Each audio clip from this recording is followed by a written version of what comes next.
It seems like one of the greatest emulation devices to hit the market in the past few years is the AYN Thor or the AYN Odin.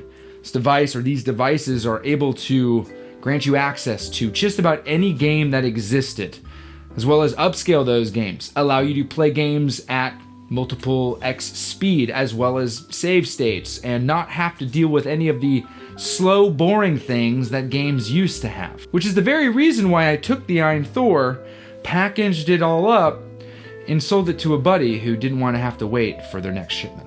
I mean, I agree. I think the AYN Thor is one of the coolest piece of tech that I've used. Piece of tech that I've used in a long time. But all those features that sold it, all those features that people use it for, are the very things that I'm trying to escape.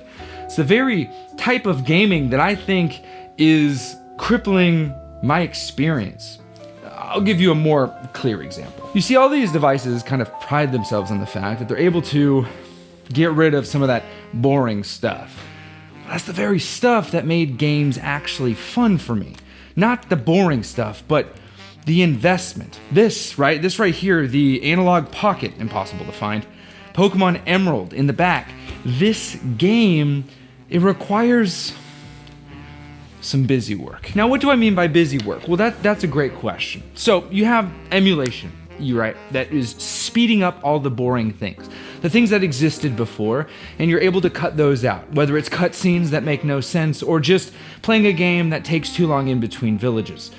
Pokemon Fire Red, a game that I'm hopelessly addicted to right now, and I'm having so much fun. Someone, while I was streaming over on twitch.tv/analogden, commented and said, "Man, don't you wish you could fast forward some of these scenes?" And I thought, no, I don't. And I'm enjoying this. It's forcing me to slow down.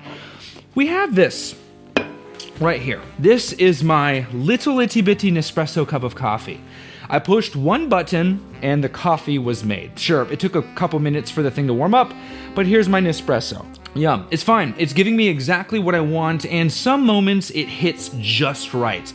Other moments it's lackluster. Sometimes it is horribly wrong, but for better for worse, this is just fine. Now, I don't want to sit here and demonize anybody who likes Curating or any of those types of things. I don't think that there's anything inherently wrong with wanting simple, quick, easy to use coffee. But again, I like the process. I really, really enjoy having to figure out how much am I going to use, how much coffee is the right amount of coffee, and better yet, getting through some of that experience for me is fun. It makes me feel like I'm the curator of my own destiny. And I want my gaming to feel that way too. That's why something like the AYN Thor, I found myself having a hard time getting involved in that. And someone's gonna be like, dude, you're literally in charge of every customization aspect of it. That is true, and to some, that's the game.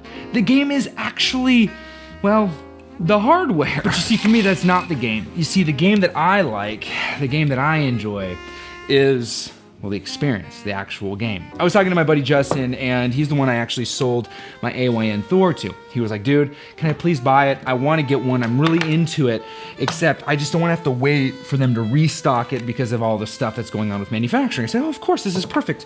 I'll sell it to you, and he got it. He's been texting me and talking to me about the fact that he loves it. He loves the little ins and outs. He is absolutely in love with that experience, and I love that for him. That's so cool. But for me, for someone who finds myself on a regular basis looking on ways to just get in and out of games, that doesn't do it for me.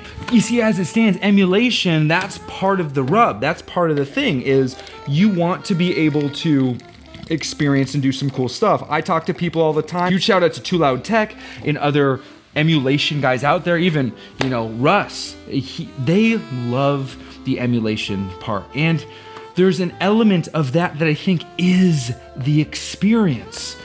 But as someone who looks to slow down, who is actually looking to enjoy the process, the very process that is otherwise completely grandiose and in a lot of ways unnecessary, emulation kind of steals that from me. It makes it so that the game itself, that is supposed to in some ways be somewhat tiresome and tedious, is no longer that way. And so while in some ways it's desirable to be able to just do it, it just becomes kind of boring. Now, I hate to admit this, but it's the gosh darn truth, so I'm going to admit it. I didn't actually start to read or even understand Dragon Ball Z until last year. I purchased all of Dragon Ball, the manga, all of Dragon Ball Z, the manga, and all of Dragon Ball Z Super, the manga. And this is my first interaction with Dragon Ball Z, and Dragon Ball Z Super. In experiencing this very franchise, I realized there is one thing that doesn't exist at all in the Dragon Ball Z universe. That is stakes. The stakes are unbelievably low. When someone dies, spoiler alert, they just come back. There's no stakes. Sure, it seems like the stakes are high. All of humankind are going to be erased and eradicated forever. Don't worry, Goku. We have the Dragon Balls. We can just wish them back. I mean, come on. How am I supposed to get emotionally attached? I'm not. I'm just supposed to watch the Boom Boom Pows and be like, oh, sweet, big, huge, muscly dudes fighting, which I absolutely do feel that way. But the stakes, the very stakes themselves are what makes gaming so special. It's what makes some of these stories so awesome, is having those stakes. Go ahead and watch Demon Slayer. Give me your feedback on some characters. Tasty. Yeah, that's all I need to say. And in doing that, you realize that the stakes actually mean something. And when it comes to games like Pokemon Fire Red, a game that I am just completely in love with right now, there are stakes. There isn't fast forward. You have to grind your levels. There isn't XP share. You have to actually train your Pokemon. There isn't a difficulty curve that seems like it's always going down. No, the difficulty curve is pretty high. It is pretty high from the get-go. I mean, just go to Mountain Moon right away, see what happens. Without a grass-type Pokemon, you're going to get destroyed. Absolutely destroyed. Pretty quickly. And I think one of the things that I find to be most appealing about using stuff like the Analog Pocket, the Chromatic, the Mod Retro Chromatic, even original hardware, is this very sentiment. There are stakes, and the games themselves that I'm playing have those stakes, right? You have the actual difficulty there. I need to think and actually plan my attacks with my Pokemon, otherwise I'm going to get absolutely decimated. I need to have potions. I need to have antidotes. I need to have these things because my Pokemon are going to die if I don't fix them. This is actually really, really welcomed for me right now. As someone who doesn't have time, it seems counterintuitive. It seems completely backwards to say, I want a game that's more difficult. I want a game that disrespects my time. Because it's not disrespecting my time. It's respecting my intelligence. This is something I think gaming as a whole, and in some ways emulation, does very poorly. Now, I don't want it to be misunderstood. I'm not saying that if you emulate or if you play newer games, there's an intelligence factor there. No, what I'm saying is gaming as a whole feels like they're trying to make things just easier. And in a world where everything and anything in between seems like it's aggressively attacking you, I feel like we're kind of like water sifting through coffee grinds. We're trying to find the path of least resistance. But there's something so powerful when forced into something where the resistance is actually there. Yeah, I think that when it comes to games and when it comes to different things, resistance is important. Let me talk about espresso for a second. When you're making espresso, you want to make sure that everything is evenly distributed. Now, you don't do that because the even distribution is going to make anything other than coffee. No, you evenly distribute so that the coffee itself has equal opportunity to be resisted. You want there to be resistance because when there's resistance, that pressure buildup creates a much more even extraction, and that extraction allows for that espresso to actually properly brew. This is something that is often missed when you're doing an automatic machine, because if something is improperly tamped, if you have the coffee grinds there and they're improperly tamped, you're going to have little pockets where there's less resistance. And the water itself wants to rush through that. Well, that's what our brain does. Our brain wants to find every moment, every instant, every spot where the least amount of resistance is there. But when you do something that takes more time, when you don't just slip into something, you tend to appreciate it more. And often when something takes more time, it lasts longer. Fire Red came out so long ago, and we're still playing it. Still playing it. That's got to speak for something. All right, no more analogies. I get it. Too complicated. I understand.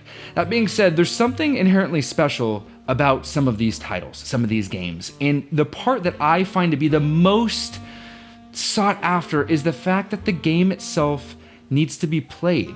It isn't just a continuing down the path with no sort of investment. And that's what I felt was happening with Emulation. It was the improperly tamped espresso inside of the portafilter, not allowing for equal extraction and often an under-extracted kind of situation, because the device itself made everything too easy. I really want so bad to enjoy and love and just get into emulation like all of you guys do. And I think it's the coolest thing. As a kid, the thought of being able to play every single one of my games on one device sounded phenomenal. But purchasing a game that I have physical and emulation-wise, and playing it on the Switch too, has been so spectacular, because it's a reminder that gaming doesn't have to be fast. Gaming doesn't need to be multiplayer. Gaming doesn't need to be modern. It can be inconvenient, it can be absurdly time-consuming, and also quite repetitive, and still fun. The amount of conversations I'm having around a game that is so the original Red came out back in 90-something? Anyway, I don't know the exact dates, but it's been a while. The fact that it's been out this long and we're still having this much fun about it, it's the proverbial leather boots. It'll last forever at this point. It seems completely opposite from what a dad needs to play a game that has you grinding and grinding and grinding. But what it has me doing is appreciating what I'm doing more and more and more. I'm realizing that as time goes on, gaming itself isn't something that I need more of. I don't need to play more games all the time. What I need it to be more potent. And that doesn't mean a game needs to be 3 hours long and incredible. It means that the gameplay needs to be fun, even if it's repetitive. I really think that games like Fire Red, games like Dave the Diver, these types of games work, and they work well because they look at the gamer and they say, enjoy me. And that for me is what I'm really excited about. So I can't recommend enough playing games as they were made. Don't try to speed through the boring stuff. Appreciate it. It makes you enjoy what's on the other side so much more. It really does. So, I hope this meant something to you. It certainly does to me. And now, I'm going to take the boots off, because I don't need to wear boots inside, and finish these coffees. So as always, play more and be kind. Cheers.